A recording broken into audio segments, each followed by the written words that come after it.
Halo, halo, halo. Kembali lagi bersama aku ASN, Aparatur Sipil Negara. Nah, kali ini kita akan mencoba membahas mengenai tips bagaimana mengelola waktu kita supaya menjadi makin baik. Nah, di sini sebagian besar itu orang dan bahkan orang mengimani ya bahwa waktu itu adalah hal yang paling berharga, ya kan?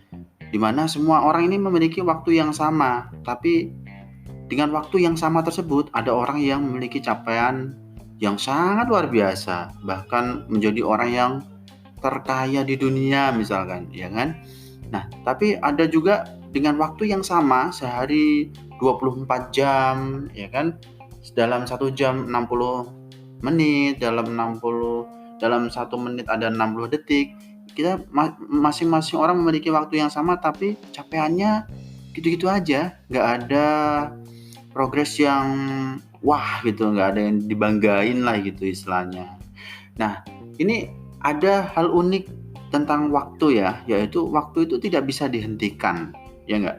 Kalau kita main game, kita apa istilahnya melakukan recording misalkan, itu mungkin bisa jadi kita bisa menghentikannya dari waktu yang telah diberikan tadi. Tapi ketika kita merasakan atau menjalani waktu dalam kehidupan ini, itu tidak bisa dihentikan. Meskipun kita sedang berhenti aktivitas, tetap aja waktu itu tetap berjalan. Sehari habis, 2 hari, seminggu, 2 minggu habis, tiba-tiba 1 bulan, tiba-tiba tahun baru, ya kan? Tiba-tiba udah 10 tahun bekerja, tiba-tiba udah pensiun. Karena waktu itu memang tidak bisa dihentikan. Nah, dengan waktu yang tidak bisa dihentikan tadi, kita juga tidak bisa melakukan beberapa hal bersamaan di tempat yang berbeda. Kalau kita berada di tempat A gitu kan, ya kita melakukan hal-hal yang ada di tempat A posisinya. Kita tidak bisa melakukan hal-hal yang menuntut kita berada di tempat B sementara kita berada di tempat A. Itu dari sisi tempat ya. Kita juga ketika kita fokus terhadap satu hal tertentu, nah tiba-tiba ada hal lain yang tidak kita lakukan karena kesibukan dalam melakukan target yang tadi yang sedang kita lakukan tadi, ternyata target-target yang lain tidak tercapai. Nah, sehingga mengelola waktu ini menjadi sangat penting bagi seorang pegawai, bahkan bagi siapapun lah ya, bagaimana mengelola waktu. Tapi sebagian besar menganggap bahwa waktu itulah yang harus dikelola. Nah, sebenarnya yang dikelola itu sebenarnya bukan waktunya, tapi diri kita sendiri, ya kan? Mengelola waktu alias time management itu sebenarnya adalah mengelola self management, ya kan? Karena waktunya ya kita mau ngapain aja tetap waktunya berjalan lagi, sehari tetap 24 jam, ya kan? Tinggal bagaimana kita mengelola diri kita dalam menghadapi waktu itu tadi, ya kan? Sehingga apa yang kita lakukan hari ini itu bisa membuat hari esok lebih baik, bisa membuat bulan depan lebih baik, bisa membuat tahun depan makin baik, ya kan? 5 tahun mendatang kita sudah mencapai semua keinginan dan cita-cita kita sudah terkabul semualah. Amin, amin, amin ya robbal alamin. Nah, bagaimana sih tips untuk mengelola waktu tadi, untuk mengelola diri kita sendiri, ya kan? Nah, yang pertama itu kita perlu membuat target.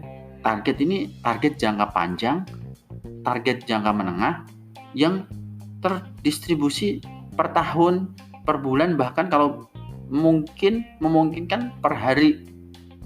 Yang semua target-target tadi itu, target harian, target bulan, target tahunan itu align atau selaras dengan rencana atau target jangka menengah kita.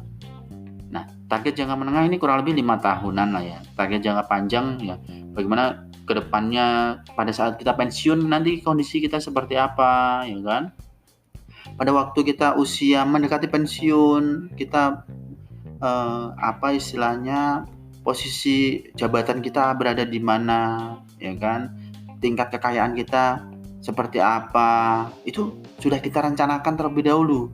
Kita membuat target-target yang selaras. Jadi apa yang kita lakukan di hari ini, apa yang kita lakukan di bulan ini, itu sudah memang mendukung target-target jangka menengah kita dan selaras dengan target jangka panjang.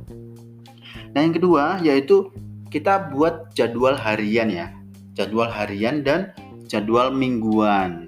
Nah, dari jadwal tadi apa sih yang akan kita lakukan di satu hari ini gitu. Di satu hari ini misalkan, atau jadwal ini bisa kita lakukan pada saat maksudnya kita susun pada pagi hari sebelum kita melakukan aktivitas, atau pada malam hari sebelum kita tidur, atau sesuai dengan tingkat kenyamanan kita lah ya. Bagaimana? Kalau saya merekomendasikan sih bisa juga kita di pagi hari sebelum melakukan aktivitas kita sudah merencanakan hari ini kita mau ngapain. Hari ini ada target apa, jadwal apa yang kita lakukan dalam satu hari, bahkan dalam satu minggu, itu kita ngapain aja, ya kan? Nah, dari jadwal-jadwal harian dan mingguan tadi, yang ketiga yaitu kita membuat prioritas atas tugas atau jadwal yang telah kita susun tadi. Dalam satu hari, mana yang paling penting, mana yang mendesak, ya kan? Mana yang penting dan mendesak. Nah, ini sangat mempengaruhi yang mana sih yang harus dilakukan terlebih dahulu. Tentunya yang paling penting dan paling mendesak itu harus kita lakukan terlebih dahulu. Ya, kalau tidak penting, tidak mendesak, ya ngapain kita harus prioritaskan dalam kegiatan harian kita, ya kan? Itu nantinya malah kita rugi sendiri, ternyata ada deadline yang harus selesai. Nah, jangan sampai kita justru mengedepankan tugas-tugas yang tidak penting dan tidak mendesak. Nah, penting dan mendesak ini berbeda ya. Penting itu dari sisi urgensinya, mendesak itu dari sisi waktunya. Ini harus selesai kapan. Nah, yang keempat yaitu membuat deadline yang jelas. Tugas-tugas kita, tugas harian, tugas mingguan tadi, deadline-nya kapan nih? Harus selesai. Tanggal berapa, jam berapa, ini harus jelas. Untuk memacu diri kita bahwa untuk melihatkan juga ini mendesak enggak atau penting enggak, itu juga ada deadline yang jelas dari masing-masing tugas yang kita susun, baik tugas harian dan mingguan tadi. Nah, yang kelima, berilah diri kita itu reward atas pencapaian target harian, target mingguan, target bulanan, target tahunan, ya kan? Bahkan target jangka panjang, kalau kita sudah mencapainya, itu berilah diri kita hadiah. Ya, hadiah ini tidak perlu hal-hal yang mahal atau sulit didapat ya. Nah, kalau dari beberapa orang bilangnya ini kayak nazar lah ya.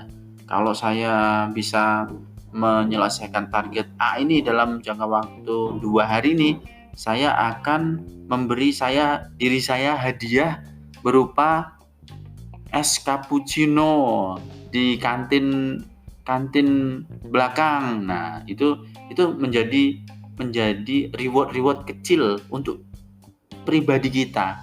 Bahkan pribadi kita juga perlu diberikan reward, ya kan?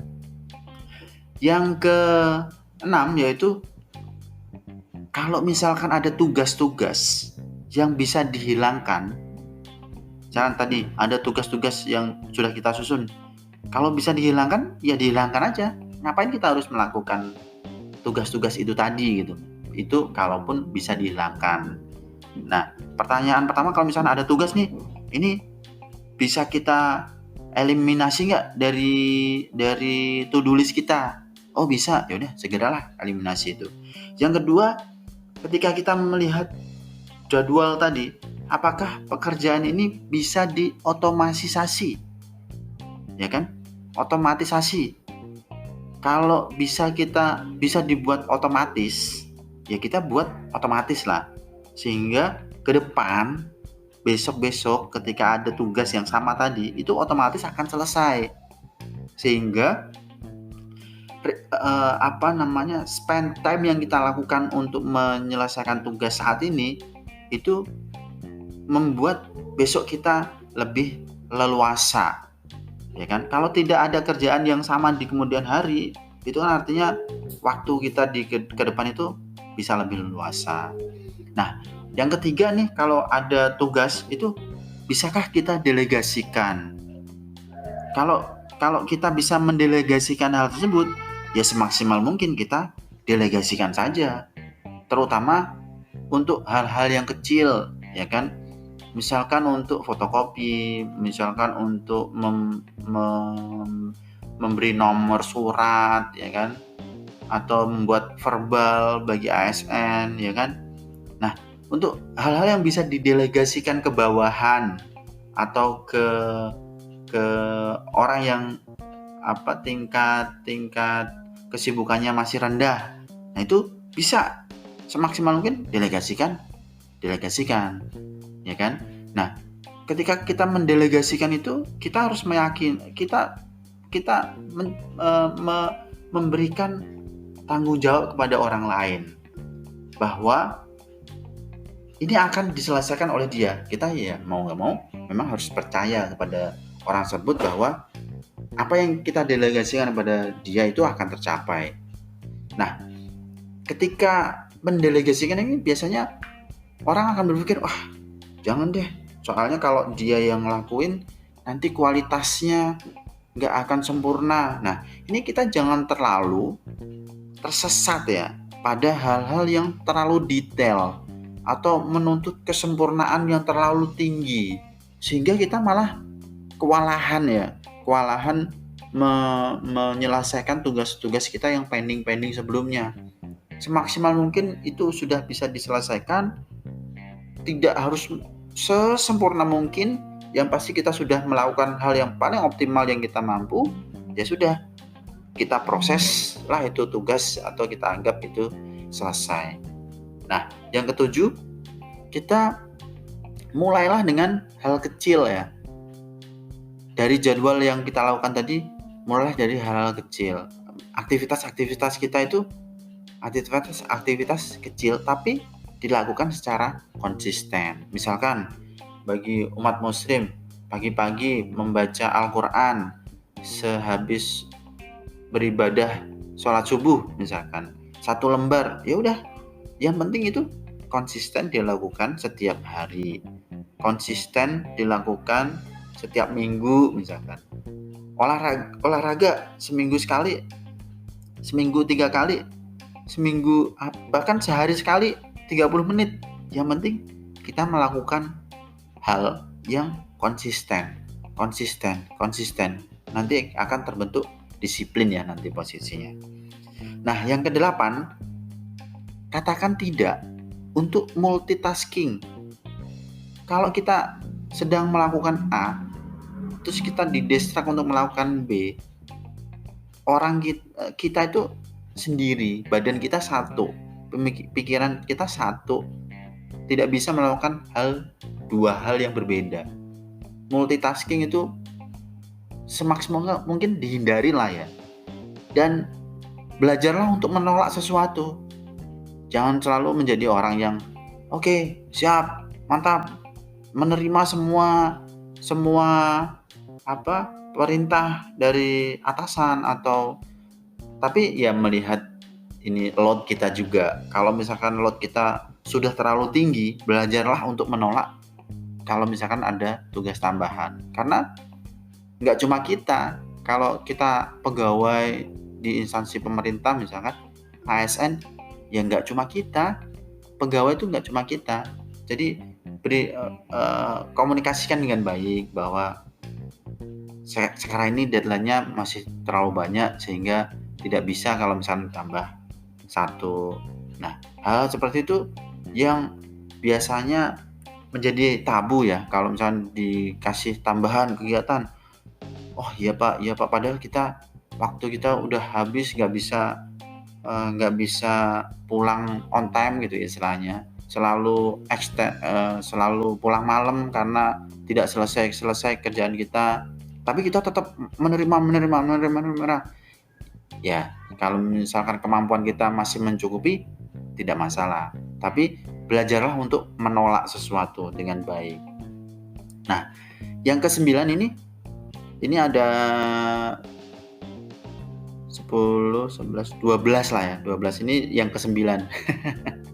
Yang kesembilan itu adalah singkirkan hal-hal yang akan mengganggu konsentrasi kamu. Ya kan? Kalau misalkan apa sih yang paling mengganggu? Nomor satu dan paling utama itu adalah handphone ya, gadget kita.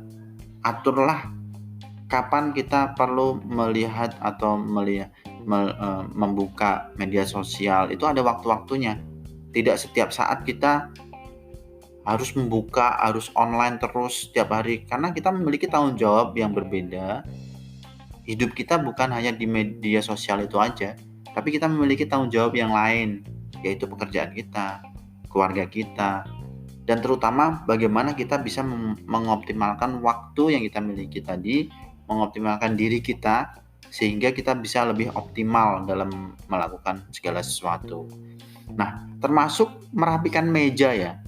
Ini termasuk meja yang acak-acakan, meja yang banyak file, meja yang menumpuk berkas dokumen di mana-mana, itu termasuk hal yang mengganggu konsentrasi kita, karena sedikit atau banyak kita memikirkan, wah ini kerjaan banyak karena di meja sedang ada banyak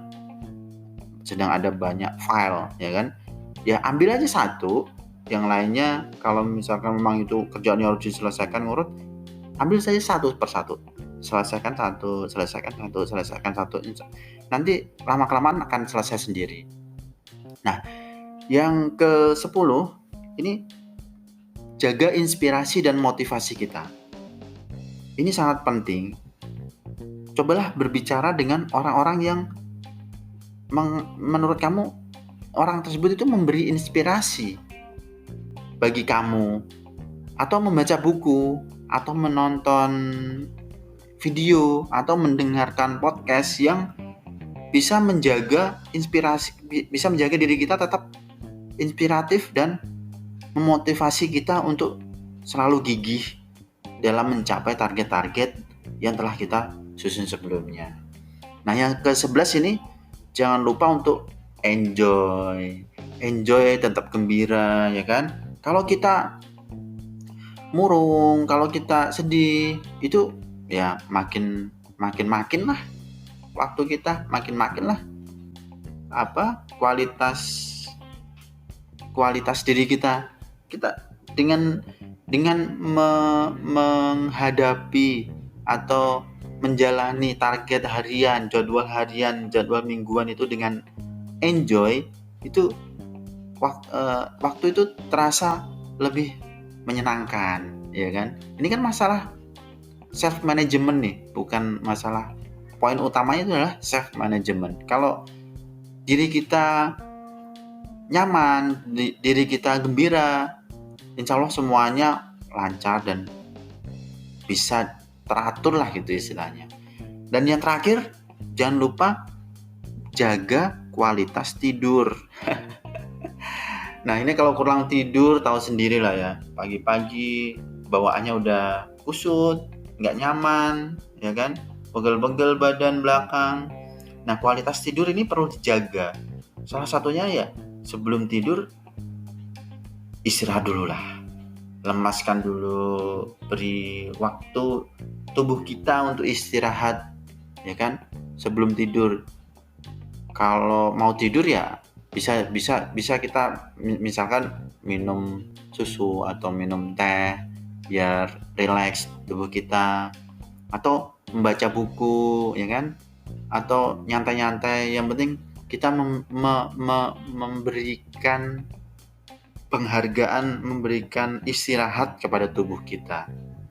Nah, kira-kira 12 tips tadi ada yang nyangkut kan? Atau sebenarnya udah kamu lakukan? Atau kamu selama ini pengen melakukan salah satu tadi, tapi selalu gagal gitu ya? Coba deh, boleh kok sharing-sharing ya tentang kendala apa sih yang kamu hadapi ketika kamu mencoba mengelola waktu, ya kan? Artinya mengelola waktu tadi sama dengan mengelola diri kita sendiri.